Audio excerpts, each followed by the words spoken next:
Bismillahirrahmanirrahim. Assalamualaikum warahmatullahi wabarakatuh. Alhamdulillahirabbil alamin. Wassalatu wassalamu ala asyrafil anbiya wal mursalin wa ala alihi wa ashabihi ajma'in. Allahumma iftah lana futuhal arifin warzuqna fahman nabiyyin wa hifzal mursalin wa imanan muttaqin. Amin ya rabbal alamin. Pelajar-pelajar tahun 1 semua, pertama-tamanya Ustaz ucapkan Assalamualaikum warahmatullahi wabarakatuh. Semoga anak-anak semua berada dalam keadaan sihat walafiat. Dan insya-Allah hari ini kita seperti biasa akan sambung lagi belajar subjek ulum syariah. Subjek ulum syariah untuk tahun 1. Baik. Untuk yang pertamanya Ustaz akan bahas dulu tentang akidah. Okey, tajuk akidah apa yang akan kita belajar hari ini? Yang kita akan belajar hari ini tentang akidah kita ialah Islam dan sains. Islam kita tahulah, Islam agama kita semua, yang kita semua ni, kita semua orang Islam. Sains pula adalah alam. Sains ni merujuk kepada alam. Okey. Kamu mesti akan tanya, alam tu apa Ustaz? Okey, sekarang ni Ustaz akan terangkan apa itu maksud alam. Alam dekat sini Ustaz bagi 2 maksud. Okey.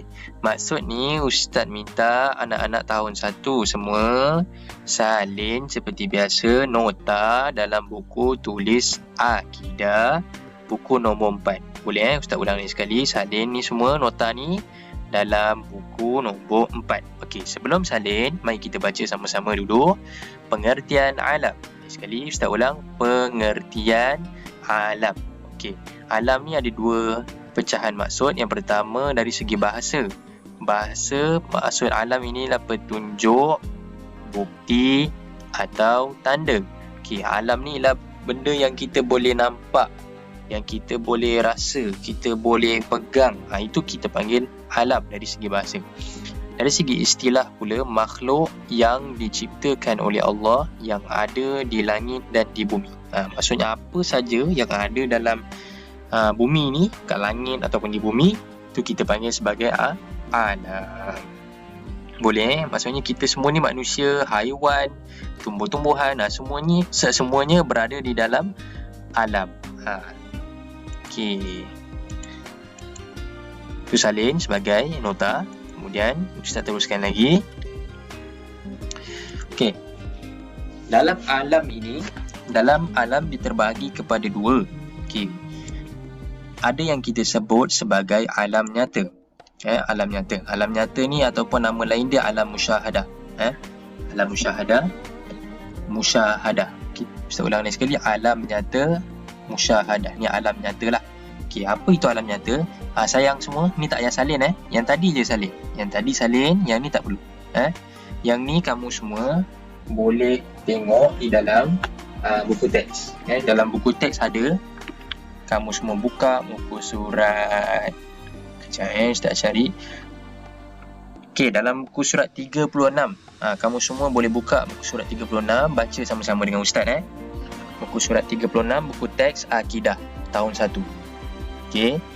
Dekat muka surat 36 ni dia dibagi tahu kita apa itu maksud alam nyata dan apa yang terkandung di alam nyata. Okey, alam nyata ataupun musyahadah ini ialah alam dunia yang boleh dilihat dengan mata kasar, sama ada di muka bumi juga di langit, seperti gunung ganang, bintang dan matahari. Okey, Ustaz jelaskan.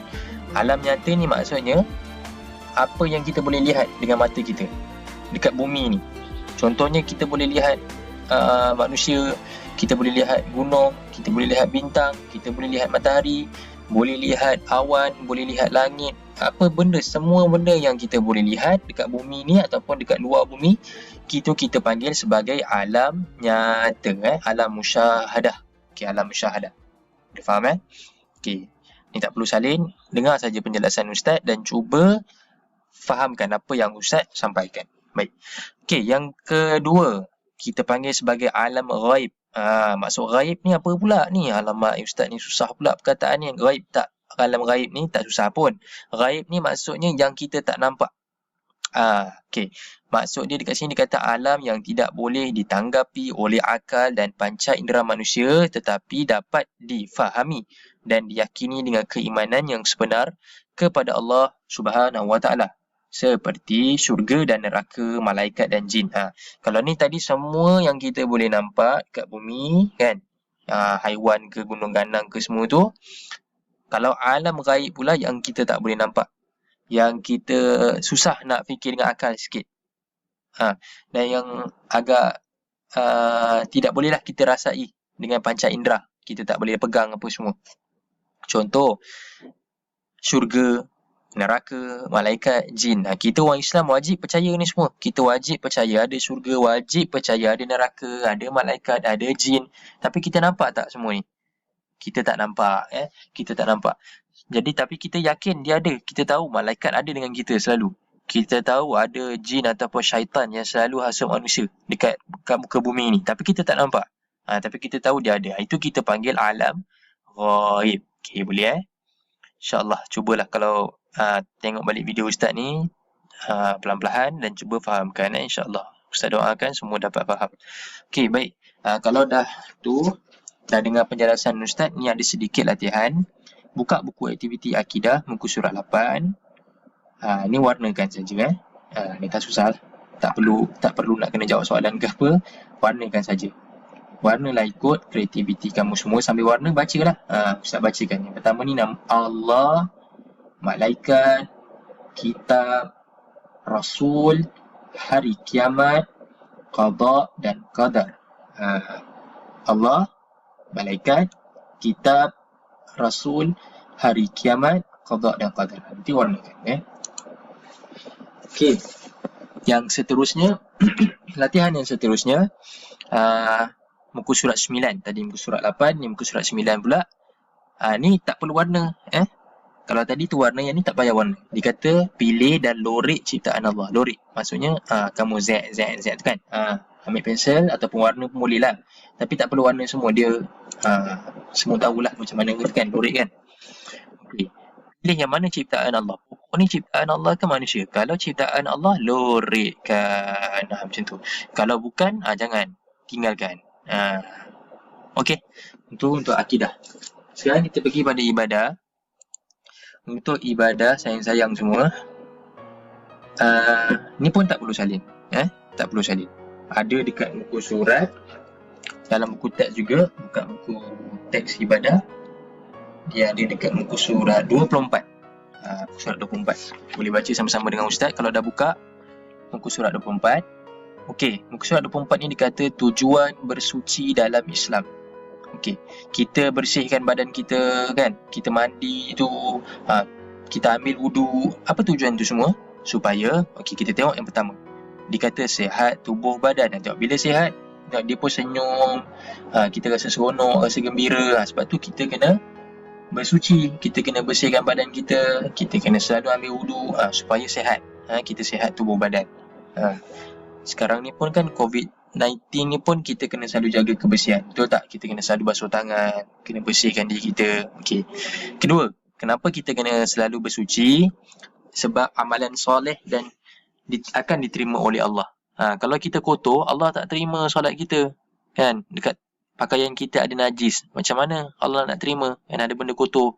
Jadi kita kena bersih. Barulah kita punya amalan Allah terima. Okay, yang ketiga, dijauhi oleh syaitan. Ni hati-hati. Kalau kita selalu dalam keadaan kotor, kita sepah-sepah lah, kita duduk dengan benda-benda yang kotor, syaitan suka dengan kita. Suka ke kalau syaitan datang kat kita? Tak kan? Jadi kena selalu bersihkan tubuh, kena selalu bersuci. Okay, yang terakhir, disukai oleh kawan-kawan. Bila kita bersih, kita bau wangi, mestilah kawan-kawan pun suka nak kawan dengan kita.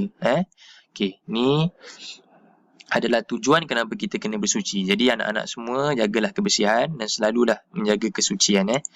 Okey, untuk aktiviti ibadah, buka muka surat 14. Okey, dikata padankan mana yang ibadah khusus, mana ibadah umum.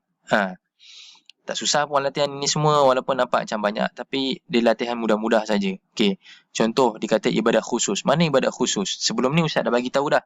Ibadah khusus tu maksudnya ibadat yang ada bacaan, yang ada pergerakan yang tertentu. Contoh, solat.